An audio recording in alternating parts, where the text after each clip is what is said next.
এই জন্য আমার মুসলমান বন্ধুগণ, কথাগুলো দিল দিয়ে শুনেন। আল্লাহর ওয়াস্তে আমরা আজকে থেকে হারাম কাজ করব।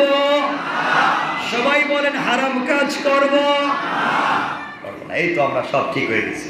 তাহলে আজকের মূল আলোচনা হচ্ছে হারাম কাজ করব, হারামকে সাপোর্ট দিব, কারো সম্পত্তি দখল করব।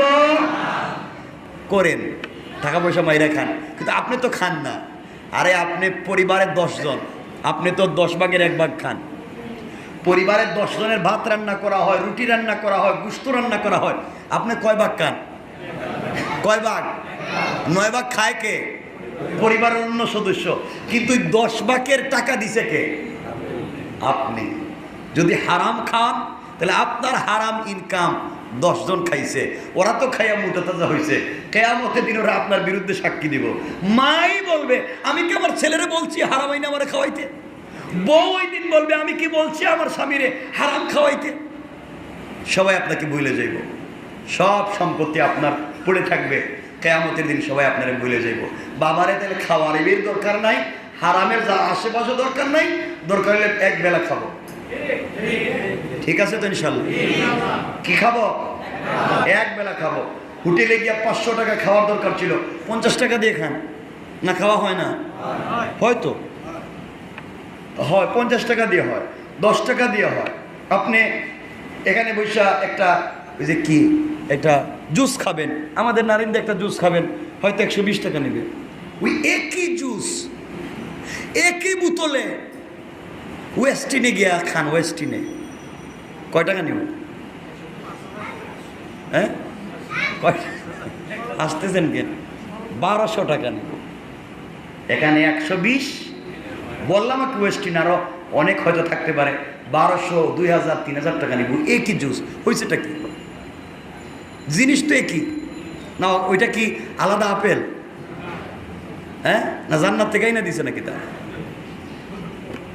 বুঝাতে চাচ্ছি আপনাদেরকে, বাবা যাই করেন, যত বিলাসিতা করেন, আপনাকে বলছি না 1 কোটি টাকা দামের গড়ি পইরেন না, আপনাকে বলছি না 50 লাখ টাকা দামের গ্লাস পইরেন না। আপনার যদি থাকে পড়েন, আরেকজনকে ঠকাইয়া আরেকজনের মুখে পিস্তল ধরে টাকাই না ওইটা দিয়ে বিলাসিতা করবেন না। ঠিক কিনা বলেন? হালাল না হারাম? তাহলে আজকে আমরা ইনশাআল্লাহ হারাম থেকে বাঁচবো। সবাই বলেন হারাম খাবো, হারাম ব্যবহার করব, হারামের আশেপাশে যাব, আমানতের খেয়ানত করব, মানুষের হক নষ্ট করব। এই তো হয়ে গেছে আজকের ওয়াজ এতটুকু। ইনশাআল্লাহ আল্লাহ আমাদেরকে বাঁচাক। সবাই বলেন আমিন। আমার জন্য দোয়া করবেন, আপনাদের জন্য আমি দোয়া করি। আল্লাহ যেন আমাদের সবাইকে কবুল করেন। সবাই বলেন আমিন। অনেক সময় অনেক বিপদ যায়, আল্লাহ যেন বিপদ আপদ থেকে আমাকে আপনাকে সবাইকে হেফাজত করেন। কথাগুলো মনে রাখবেন। আজকের মূল কথা হচ্ছে আমরা পাবলিকের হক খাবো না। ঠিক আছে তো? মানে বান্দার হক, হকুল ইবাদ আমরা নষ্ট করব না। হকুল। আচ্ছা, এই যে মাথার চুল, হাতের নখ, দামি জিনিস না? আমি দেখছি অনেকেই হাতের নখ, চুলগুলো বাথরুমে ফেলে দেয়। আমি দেখছি। ফালান না এগুলা? নখগুলো বাথরুমে ফালাই দেন না? কমোডে ফালাই দেন, চুলগুলো কমোডে ফালাই দেন। আপনি জানেননি, পুরা পৃথিবী বিক্রি করে দিলেও বান্দার এই মুখের দাম হবে না, কারণ এটা শরীরের অংশ। আর বডিকে চুল দিয়া সুন্দর করেছেন আল্লাহ, হাতের নখ দিয়া হাত সুন্দর করেছেন আল্লাহ। যার চুল নাই তারা জিজ্ঞেস তারা কেমন লাগে, মনে হচ্ছে মাথায় স্টেডিয়াম। তাহলে আল্লাহ যে আপনাকে তো সুন্দর করে দিলেন, আল্লাহ বলেন আমি চুল দিয়া নখ দিয়া সব কিছু দিয়েই তো মানুষকে সুন্দর করে বানাইছেন। এটাই তো মানুষের অংশ। আর আপনি এটা ডাস্টবিনে আপনি ফেলে দিলেন এই ময়লা কমেডের ভিতরে। এটা ঠিক না, এটা হারাম কাজ, অন্যায় কাজ। এই জন্যে আমাদের শরীরের প্রত্যেকটা অংশ দামি। সুবহানাল্লাহ বললেন না? আমাদের শরীরের প্রত্যেকটা পশম দামি। আপনার উচিত হচ্ছে নখ কাটছেন, চুল কাটছেন, এগুলাকে মাটির নিচে পুঁতে দেন, পান্না পানিতে ভাসায় নেন। কিন্তু ময়লা আবর্জনা মানে কমোডে ফেলায় না। তো দামি মানুষের দামি অংশ।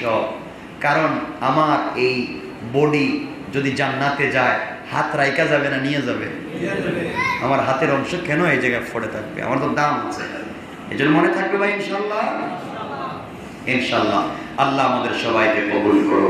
আল্লাহুম্মা সাল্লি আলা মুহাম্মাদ ওয়া আলা আলি মুহাম্মাদ কামা সাল্লাইতা আলা ইব্রাহিম ওয়া আলা আলি ইব্রাহিম ইন্নাকা হামিদুম মাজিদ। 1 মিনিট বলে দিই, আপনারা অনেকে খেলাধুলা দেখেন, আমি আপনাদেরকে বলছি না যে আপনারা এগুলোতে যাইয়েন না বা অন্যায় কাজ করবেন না, কিন্তু বাবা একটা কথা বলে দিই, ওগুলোর মারামারি করেন না। দুই পক্ষ ইয়া মারামারি করেন না। দুই পক্ষ ইয়া মায়ের দই কাটাকাটি মাইরে ফেলাই দেয়, আমি দেখলাম তো মাইরে ফেলাই দেয়। দল হাইরা গেলে আত্মহত্যা করো, সুসাইড করি, ওরে আল্লাহ। মারামারি করেন না, ফেতনা ফাসাদে যাইয়েন না। সব দুনিয়ার কোনো কাজ নিয়ে মারামারিতে যাইয়েন না, ইনশাল্লাহ বলেন না। এগুলো তো যাইয়েন না, আমার ভাল লাগতেছে না এগুলো। আমি যা দেখতেছি মাঝে মাঝে তো শুনি, পত্রিকায় দেখি, দুই পক্ষ মারামারি করে একজন নাই, পতাকা টানাইতে গিয়ে আর একজন নাই, ছাদে উঠছে পড়ে মরে গেছে, তার দল হাইরা গেছে, সুসাইড করছে। কি দুনিয়া! মানুষের কি জীবনের কি কোনো মূল্য নাই? জানে না এটা, যে এটা একবার গেলে আর আসে না, মরে গেলে আর আসতে পারবে না, জীবন হারিয়ে ফেললে আর আসবে না। এটা খুব চালাক, কিন্তু খুব চিনি আমি, খুব চালাক। হ্যাঁ, খুব চালাক।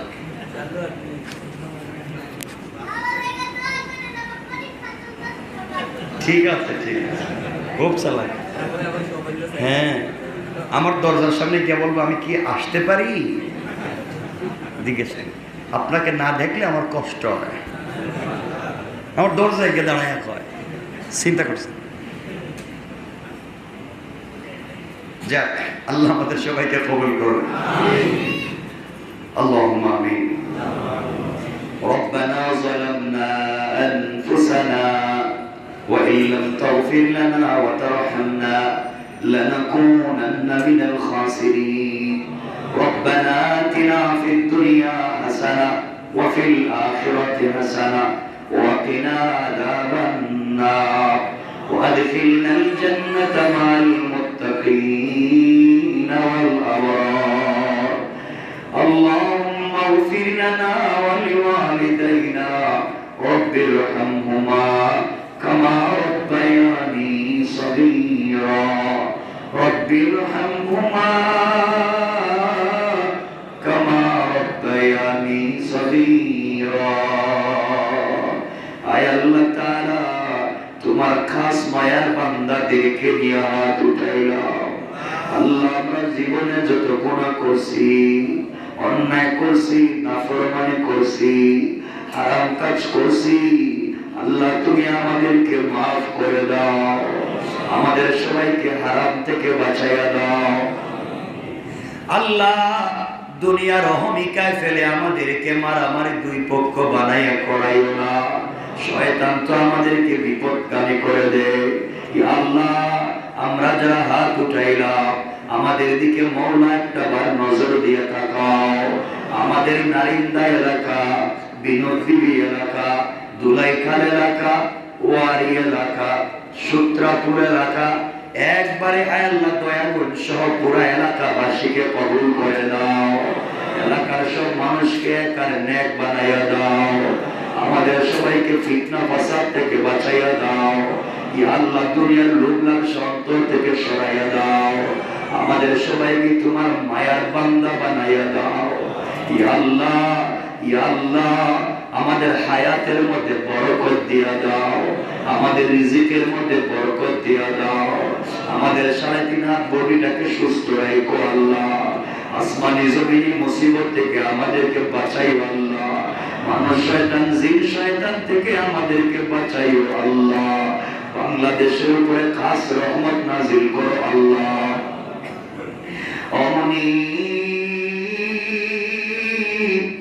আমাদের যাদের কলিজার টুকরা বাবা নাই, কলিজার টুকরা মা নাই, আজ আমাদের সব আছে, গাড়ি আছে, বাড়ি আছে, সম্পদ আছে, কিন্তু যেই বাবা আমাদেরকে মানুষ করবার জন্য কত স্বপ্ন দেখছে, কতদিন নিজে না খাইয়া আমাদের খাওয়াইছে, নিজে সারা জুতা লঙ্গি পরে আমাদের নতুন জামা কাপড় দিছে, নিজে নাস্তা না করে আমাদের স্কুলের টিফিন দিয়েছে। আল্লাহ, আজ আমাদের সব আছে কিন্তু সেই বাবা নাই। আমরা বাবার হাতে হাতিয়া দিতে পারি না, বাবাকে বাড়ি থেকে ডাকতে পারি না। আমাদের যাদের বাবা নিয়ে গিয়েছো, আমাদের বাবার কবরটাকে জান্নাত বানাইয়া দাও। ইয়া আল্লাহ, আমাদের সবার বাবার কবরটাকে জান্নাত বানাইয়া দাও। আল্লাহ, আমাদের বাবার কবরটাকে জান্নাত বানাইয়া দাও। আমাদের যাদের বাবা বেঁচে আছেন হায়াত বাড়াইয়া দাও। কতদিন হয়ে গেল, কত বছর হয়ে গেল, আর আব্বা বলে ডাকা যায় না। আয় আল্লাহ, এর চাইতে বড় আনন্দের দিন আর কি হতো? বাবার কাছে কতদিন কত কিছু চাইলাম, বাবা নিজ হাতে দিছে। আমরা যদি সেই বাবার হাতে দিতে পারতাম, কিন্তু আমাদের যে বাপ নাই, আমরা জীবনে যত নেক আমল করছি সবগুলা নেক আমল হাতিয়া করে দিলাম। এর উসিলায় আমাদের বাবার কবরটাকে জান্নাত বানাইয়া দাও। আমাদের যাদের বাবা বেঁচে আছেন হায়াত বাড়াও। আমাদের জনম দুঃখিনী দরদি মা,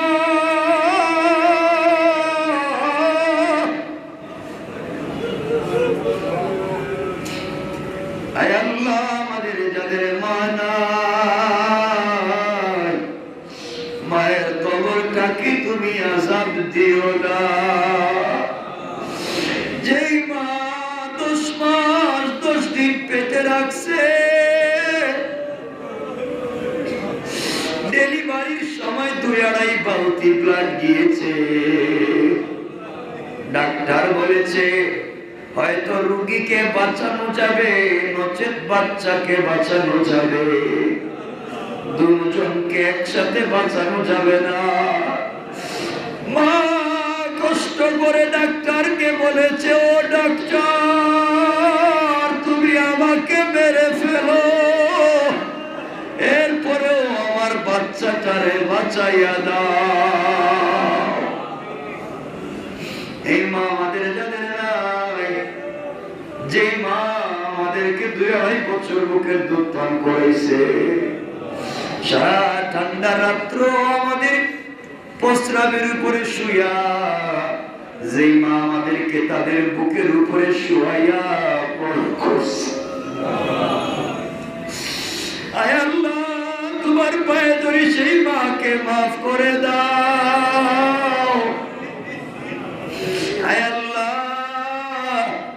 আজকে তাফসীরের পরে কত ভাই বাড়িতে যাবে, গিয়া দেখবে মায়ের চোখের চশমা টেবিলের উপরে আছে, মায়ের হাতের লাঠি ঘরের কর্নারে আছে, মায়ের রুমের বিছানা ঠিকই আছে, কিন্তু মা দুনিয়ার জমিনে না। এই মায়ের কবরটাকে জান্নাত বানাইয়া দাও। আমাদের যাদের মা বেঁচে আছেন হায়াত বাড়াইয়া দাও। আমাদের বাচ্চাদেরকে ইয়া বাকুর বাবাকুর ফেন্সিডিল কুরবানাইও না। আমাদের বাচ্চাদেরকে আলিম বানাও, হাফিজ বানাও আল্লাহ। সবাই আওয়াজ করে জোরে বলেন আল্লাহ, আরো জোরে ডাক দিয়া বলেন আল্লাহ, সবাই বলেন আল্লাহ, আবারও বলেন আল্লাহ, আল্লাহ। আমাদের দিকে তাকাও, আমাদেরকে আজকে রাত্রে মাফ করে দাও আল্লাহ।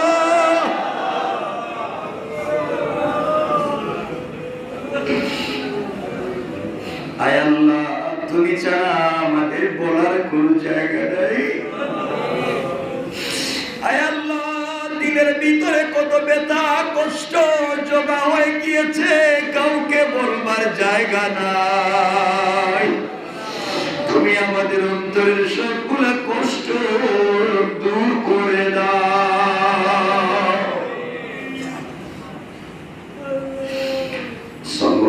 تعالى على النبي وعلى آله وصحبه أجمعين وارحمنا معهم برحمتك يا أرحم الراحمين.